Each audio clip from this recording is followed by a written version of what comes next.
safe to say UFC 318 lived up to all the expectations, right? It was a phenomenal card, a lot of finishes, especially on the prelims. But we're going to talk about my picks and all that more, and the breakdown for the next upcoming fight, Whitaker versus De Ridder. We're going to have all our picks. We're going to break down our successes and our failures from the previous card. But this right here, this video, we're just going to break down the card. We're going to talk about the fights. We're going to talk about who looked good, who looked bad. And then this week, make sure you stay tuned to Bacon Bets, because we're going to drop down our stocks up, stock down video about who really kind of upped their ante at UFC 318 and who's kind of on the downtrend. So let's just jump right into it. Let's break down UFC 318, Holloway versus Poirier. Money talk. Carly Judis looks good, man. She looks real good. She was able to fend off the takedowns of Caliari. She looked really good on her feet. She was throwing these nasty knees up the body. And there was one point in the fight, I'm watching it, and I couldn't stop thinking that Carly Judis looks exactly like Joe Burrow. I'm going to get a picture of them side by side. They look like twins. But getting back to the fight, Judis showed great takedown defense. Her striking was on point. And now she has back-to-back finishes in the women's flyweight division, which you don't see a lot of finishes in that division. So her getting back-to-back finishes, her looking as good as she did, I only see good things for Carly Judis. I think she's a prospect. I do think she's a prospect. I wasn't so hot on her before, but after this fight, after this performance, I feel Carly Judis is a true prospect in the women's flyweight division, and she keeps getting finishes, man. She keeps knocking people out. She keeps ending these girls. So, yeah, Carly Judis looked great. Caliari didn't look bad, but she was just kind of controlled everywhere, and she was just... Judis was on another level, and she really showed that during this fight. So, breaking down this one, Judis just dominated until she finished her at the end. Then we got the Hulk Bruno Fajeda versus Jackson McVey, round 1 sub. I mean, there's not really much talk about this. We know how Hulk gets down. If it ends in the first round, he's winning. He's winning, and that's exactly what happened. Jackson was trying to kind of fight his ego a little bit, right? Like, he was kind of baiting him on a little bit, but Hulk just dominated. There was one point where McVey kind of took his back a little bit, but then Hulk shook him off. Got him right in front of him. Ended up finishing it with a really slick armbar round 1. So this guy's finishing people on the feet, on the ground. Hulk could really do it all. I just think once he gets to that next level, it's going to be really tough going against these big middleweights. So, yeah, Hulk looked great. Dominated him. I think that's what everyone expected. But sometimes, as you see in this card, fighters don't live up to expectations. So Bruno went out there, did what he had to do. Absolute stud. Is Lucas Bresky that good? No, he is not. Do I think he's a good fighter? Yes, he would beat up 99.9% of the planet. But when it comes to the UFC level, I just don't think he belongs there. But who I do think belongs there, Superman Ryan Spann. I'm telling you, I really think he could be legit at heavyweight, right? His advantages at heavyweight are going to be his athleticism, his ability to grapple on the ground, his power on the feet. His first heavyweight fight was against Cortez Acosta, and honestly, I think it was just a bad matchup for him, right? Because that's a guy he showed against Sergey Spivak that Acosta has really good takedown defense, and he's a very good athlete for heavyweight, right? I believe he was a former professional baseball player. So I think Spann kind of had a bad matchup for his first heavyweight fight. And against Bresky, he had the perfect matchup. I think he was piecing him up on the feet. He was hurting him on the feet. And then he ended up taking him down, subbing him in round 1 with the super guillotine or Superman-atine, whatever he was trying to call it. But yeah, I think Spann could be good at heavyweight. I think him cutting down to light heavyweight was hurting him because he's a huge guy, where he even looks big as a heavyweight. And he was a light heavyweight at one point. So I do think Spann is going to be a perennial top 10 heavyweight the rest of his career. I think once he starts getting into the guys who are bigger than him and just as athletic, like once he starts getting into the next level heavyweights, I feel like he'll have trouble. But these low-level guys, I think Ryan Spann is just going to dust them up for as long as he wants to. So I think Ryan Spann moving up to heavyweight was a great career move. Superman Spann back at it. Finally, Jimmy Kroo gets the W in 2025. The kid did it. He did it. And honestly, I don't think he looked bad over his skid, right? Like, he had a lot of losses. He didn't win a fight since 2020, but he had moments in those fights, but he also would give up the bigger moment. Like, there was times where he would lose around 10-8, but then would win the next 2 rounds. So he's winning the fight, but he's losing the moments. This fight right here against Prochno, I seen exactly why he lost the moments. Jimmy Kroo does not move his head. He is a very stiff and not smooth striker at all. He was getting pieced up, and I know Prochno is a good kickboxer, but he was just tagging Kroo up for as long as this lasted. But how everyone kind of seen this fight going, once Kroo got to the ground, he has a massive advantage on the ground against Prochno. Second, he brought him down. He finished the fight pretty quickly after that. Congratulations, Jimmy Kroo. Happy that you're back in the win column, but you got to move your head, brother. You got to move your head if you want people to have confidence in you in the future. Because Marcin Prochno, yeah, like I said, he is a good kickboxer, but you shouldn't be getting hit like that. Or you should have even took it down even sooner once you realize you cannot move your head against this guy. So, very happy Jimmy Kroo got the win. It was a fun fight for as long as it lasted, but Kroo got to start moving his head. Islam Dulatto knocked out Adam Fugette in round 1. Now, this Dulatto guy, this guy's a real jerk, right? Just bought his second Lamborghini, just signed a modeling deal with Versace, gets a first-round knockout in the UFC. This guy's a real scumbag. I don't like this guy already. You know who loves him, though? Daniel Cormier. I think Daniel Cormier has a man crush on him. He could not stop mentioning the modeling and how handsome this guy was and how easily this guy knocks people out. Daniel Cormier definitely has a man crush on this guy. But I want to see how Dulatto does against a wrestler, right? He was way more patient in this fight than he was his Dana White Contender Series fight, even though they were both round 1 KOs. But 170 has so many good wrestlers. So having a guy that's primarily a striker in this weight class really scares me. So I kind of want to see him against, doesn't have to be a high level wrestler, but like I want to see him against a low level wrestler just to see how he fends off takedowns, see if he could survive, see how his gas tank holds up. But yeah, this Islam Dulatto guy, if he's as good as he looks, which according to DC, he is very good looking. I could see this guy being a potential prospect one day. I got to see him against a wrestler. First round knockout, piece this guy up relatively easy. Has a modeling gig on Monday. Don't think he hurt his face at all. So yeah, good on you, Dulatto, you handsome jerk. Atiba Gothier versus Robert Valentin. I mean, Gothier's the scariest guy in the middleweight division. I know that sounds crazy because middleweight has so many killers, but this guy touches you and you do the chicken dance. I mean, it's unbelievable the power this guy packs. He rocked him in the first 10 seconds of the fight and then took his time to finish him, right? You see a lot of these young guys, once they rock someone, they go berserker mode and try to get the finish. Not this guy. He has so much confidence in his power. He knows it's just going to take one more to get you doing that chicken dance right again. So, yeah, this guy, he's unbelievable. I think he's going to be a prospect in this division. Where I was talking about Dulatto, there's not as many wrestlers in the middleweight division, right? So I don't even need to see him pushed against a wrestler yet. I could name maybe three contenders in the middleweight division that actually use their wrestling. So I could see this guy kind of skyrocketing up the division really quick. Gothier is an absolute animal. Looks like $1.5 trillion. Yeah, I'm big on this guy. Gothier knocks him out round 1. Absolute stud. Maybe the future of the middleweight division. I don't want to go that far yet, but we'll see. Praau versus Veritenov was the first decision of the card, but it does not mean it was a boring fight. And this crowd was booing anytime they got to the ground.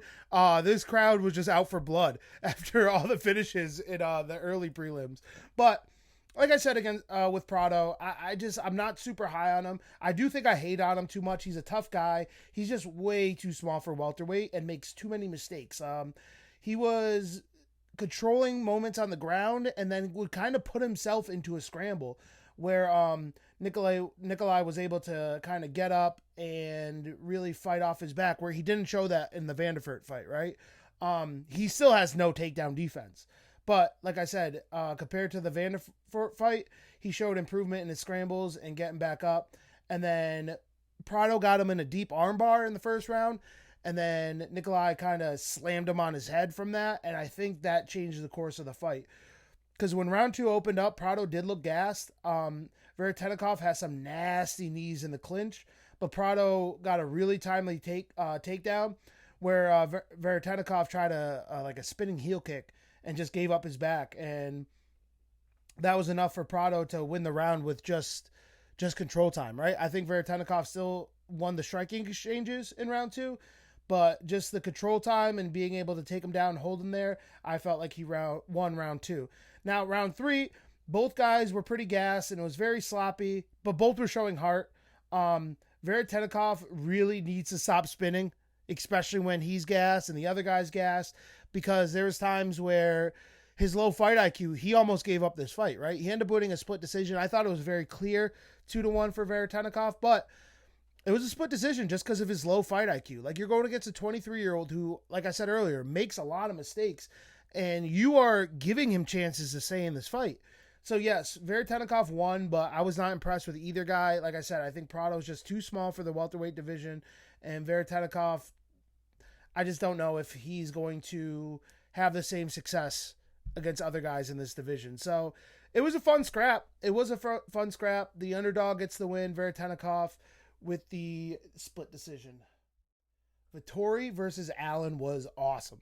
This was an awesome fight. This was a scrap. This was two guys who didn't like each other fighting like two guys who don't like each other. Every guy who in the UFC who kind of manufactures a beef, take notes from these guys. This is what a real beef looks like. This is what it looks like when two guys don't like each other actually get in there and fight, because they were going off right away. I thought early on Allen looked bigger and faster, and then he got clipped, and then he kind of took it back a little bit. Marvin's such a tough guy though, because his nose was busted up early, his face was busted up early, and he just kept moving forward. Allen needed to stay on his bike. I gave round 1 to Allen due to damage, but it was very close, especially with Vtori kind of turning it on late in the first round. In round 2, I thought Vtori was looking great. But then Allen started fighting his ego, right? Allen was kind of waving him on, telling him, bring it. And with a guy like Vtori, that gets in his head. So I thought that was very smart of Allen to do that. And then they were staying in striking range the whole time. The entire time, right? There was no point where they were kind of trying to catch their breath or just hold each other against the cage. They were literally going for the kill the entire time. I thought it was a great round, round 2. I gave it to Allen slightly, but I really thought it could be a toss-up. It could be anyone's round. Round 3, they were just throwing, man. They were just throwing. They were going at it. There's a reason this one won fight of the night, and I agree. Even though the main event was great, I do think this was fight of the night. I just think that when guys fight Marvin, they headhunt because he doesn't move his head super well, but he eats shots so good. And I thought Allen was beating up his body early well, but then he kind of strayed away from it. I think if you are going to finish Marvin Vettori, the only way to do it is by beating up his body. You're not going to knock this man out. This man has a head made of cement because he gets hit so much and he doesn't blink. Even like Allen maybe got him a little bit in the first round, but dude, for the most part, you got to beat up his body because you're not going to finish him. I thought round 3 was also a toss-up, but I leaned Allen a little bit. And I think all the scorecards kind of showed that, right? I think there was a 30-27, maybe 2 30-27s and a 29-28. Close fight. All rounds were close, but I thought Allen edged out all 3 rounds. Hats off to both guys. The right guy won, but Vettori's such a dog. The Italian dream. Man, you're a tough guy. I was nervous for this one. I was real nervous for this one because in my opinion, this was the hardest fight to pick, but it starts off hot. Phillips is so explosive, right? He fights on his back foot a lot, but he is incredibly explosive. And that's how he gasses, right? Because when you're on your back foot, you're moving away. That's constant movement. You're getting tired.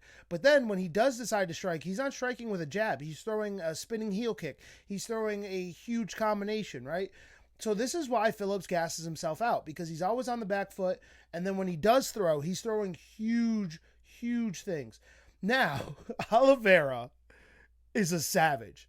This dude just walks up to you and wings punches from his hip and has no fear for what's coming back at him. Oliveira is an absolute psychopath. His pressure is great. And even by the end of the first round, Kyler started slowing down. I still think he won the first round, but he was slowing down big time because Oliveira just stayed in his face, winging punches from his hips and connecting.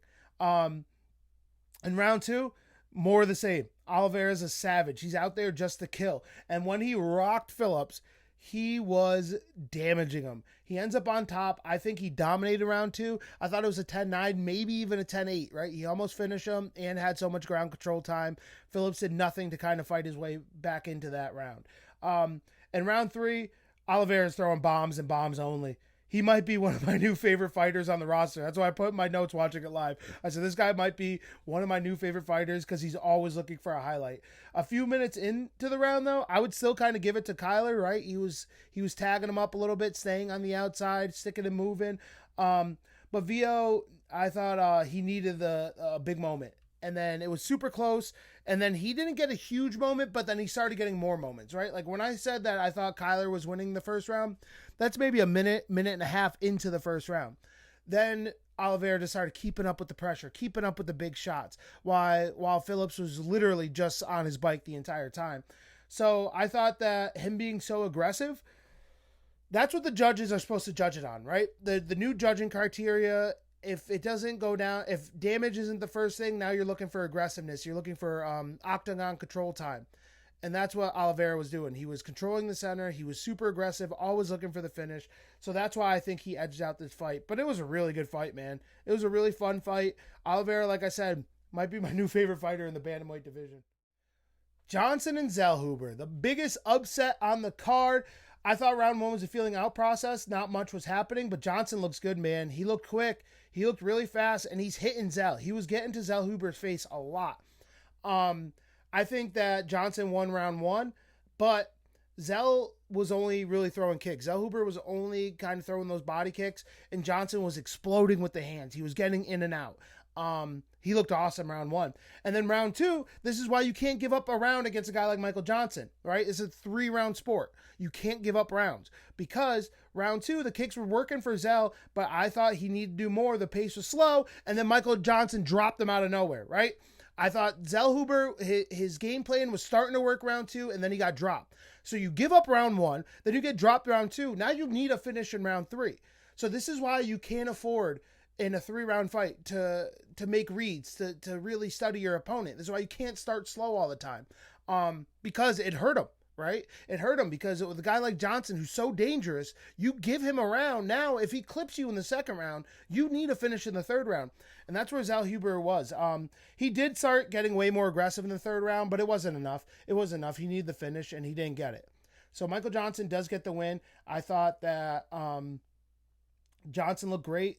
Again, I don't want to dive too deep into my picks, but this was my first wrong pick of the night, and I think everyone who has an MMA betting channel was wrong on this one, right? Michael Johnson turned back the clock. I thought he looked great. He looked so fast, right? And I think that's one thing. People always say, oh, speed's the first thing to go.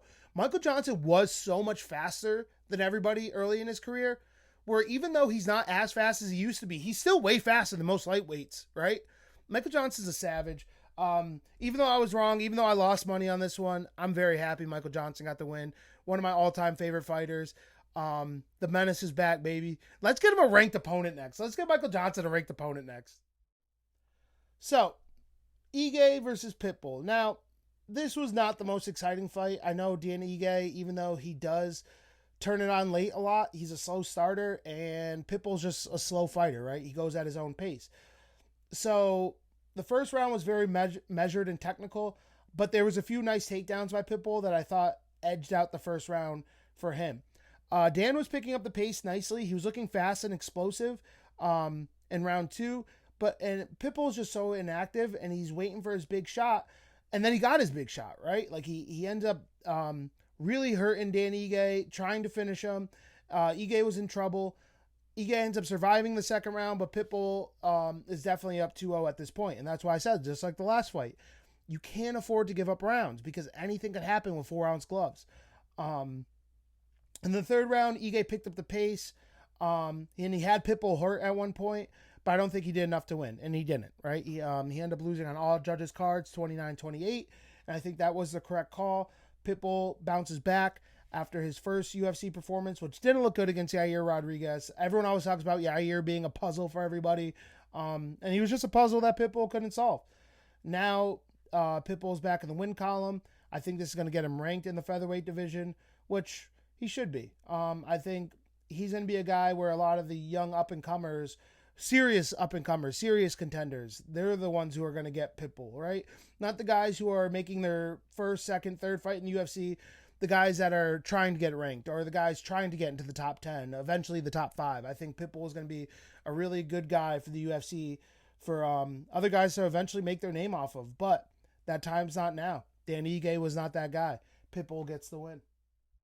If it wasn't for Vtori Allen, I think Holland and D-Rod would have got fight of the night. This fight was incredible, man. This fight was really good. I thought round 1, I thought Holland was landing more. I thought his kicks were working. But D-Rod was landing bigger, right? He was landing the bigger shots. So I would have gave round 1 to Holland, but I understand why the judges gave it to D-Rod. But it was a really fun, exciting round. Round 2 was when the craziness really started for this fight.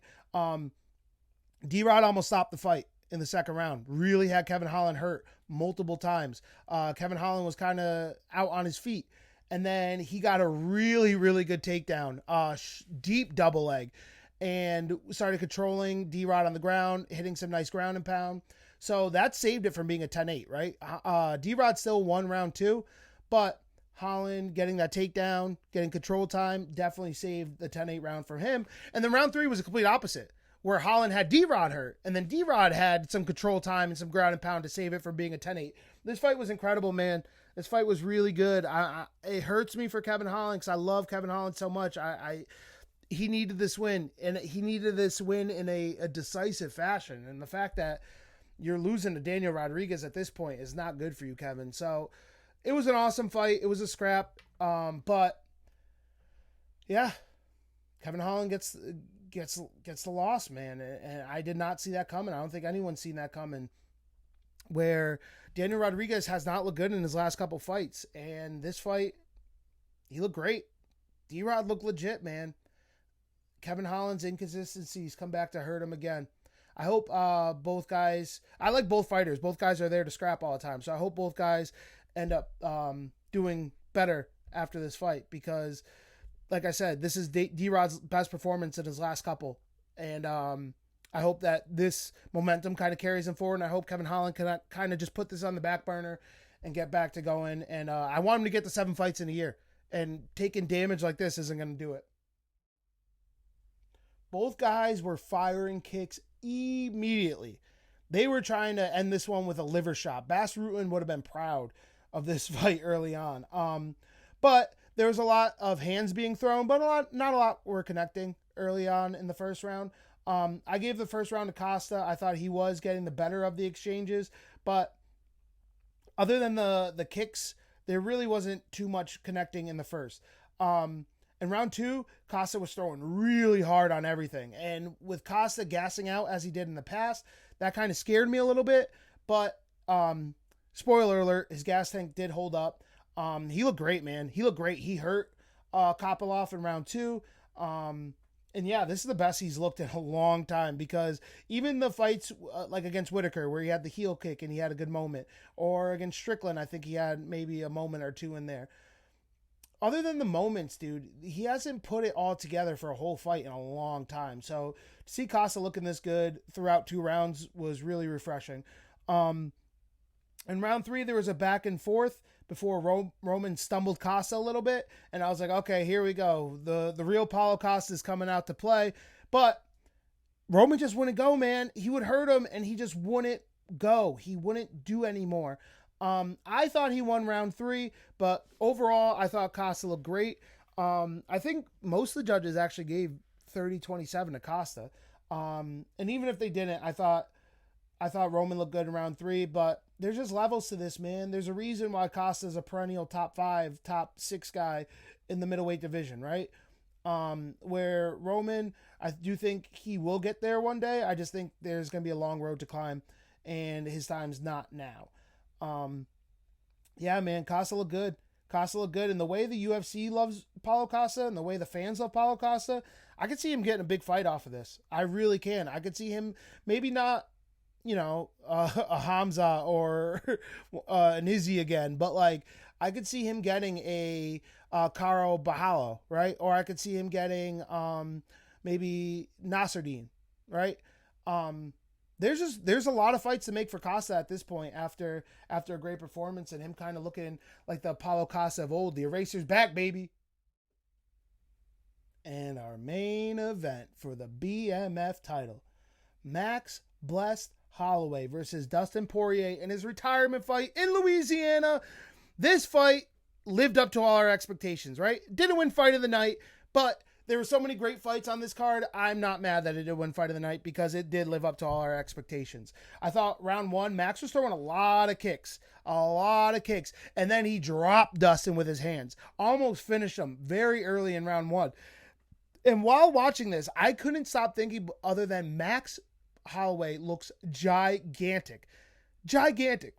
There was a point where he went up to lightweight before, and I was like, oh no, he's a career featherweight.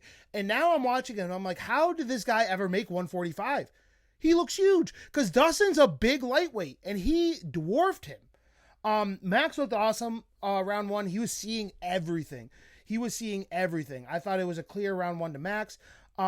Round two opened up with a chess match, a little back and forth, until Max makes him do the chicken dance again. And Max was about to finish Dustin. Dustin was just surviving at this point in round two. Max looked ridiculously good. And then the diamonds are forever for a reason. Because then Dustin dropped Max toward the tail end of round two. And then, of course, he almost hit the ghillie. Could you imagine if he got dropped round one, round two, drops Holloway round three, rocks Holloway rocks Holloway at the end of round two, and then hits the ghillie for the win? That would have been the storybook ending. Fortunately for Max Holloway fans and Max Holloway himself, that's not what happened. Max survived. I would still give round two to Max, even though Dustin really started going a lot more at the end of round two. Round three, both guys got hurt last round, so there was definitely a slow start to round three, but it was a lot of back and forth. I thought Max was pulling away towards the end of the round. I know a lot of people, and we'll talk about it for round four, may have gave Dustin rounds 3 and 4. I thought round 3 was clear for Max. I thought towards the end of it, he was really pulling away. And round 4, I thought was more the same of round 3, where it was back and forth. And I thought, again, towards the end of it, Max was pulling away. I thought Dustin had more moments in round 4. But I thought Max was really starting to pull away with this fight. And round 5 was all Max. All Max. From the beginning to the end, he was ahead of Dustin, and he was really pulling away. And then Max is such a G. He is such a G. We all knew it was coming. We all knew what was coming with 10 seconds left. But when he pointed down to the canvas in a fight that, again, I thought he was up 4-0. Where at least with Gaethje, I was like, okay, it's 3-1. Against Dustin, in my head, I thought it was 4-0. And he points down to the canvas, gives Dustin his moment, his retirement fight, gives him a chance to win it. And Max makes him do the chicken dance again. Max Holloway. If Max Holloway points to the middle of the canvas, you do not throw hands with him. You just run away. You ask them to open the octagon door and you walk to the back and you put your jeans on and you go home. Because once Max points, it's a wrap. It's a wrap. That man is different. His face, like, people are always going to be looking at the punches. Look at his face during that last 10 seconds. That man lives for those moments. Max Holloway is the toughest fighter. There's a reason he's the BMF. That guy is such a gangster. Love Max Holloway. Again, even though I've not been the biggest Dustin fan his whole career, what a warrior. What a warrior. He had the perfect send-off. I wish UFC would do this for more guys who contributed to the sport as much as guys like Dustin did. Awesome fight. Awesome fight. There's a reason they were fighting for the BMF title. Both guys, absolute legends. Max gets the win. I thought he won 5-0. Some judges had it 3-2. Some judges had it 4-1. But I thought Max looked great. I want to see him get Ilya again. I don't know what they're going to do with Max. I know what Dustin's going to do. Dustin's going to probably go to Cabo, play some golf, do some charity. That's what Dustin does in his spare time. But Max, we're still in the grind, baby. we're still in the grind. I want Max to get the lightweight title, and then he will be the first ever real triple champ. He'll be the first champ. He'll have the featherweight, the BMF, and the lightweight title. Let's give it a blessed. And I hope years from now, when they do his retirement, we're in Hawaii. I'm going. I don't care. I'll save up my entire life to get to that card. Max Holloway, absolute gangster. Hats off to both guys. UFC 318 was awesome. And our main event.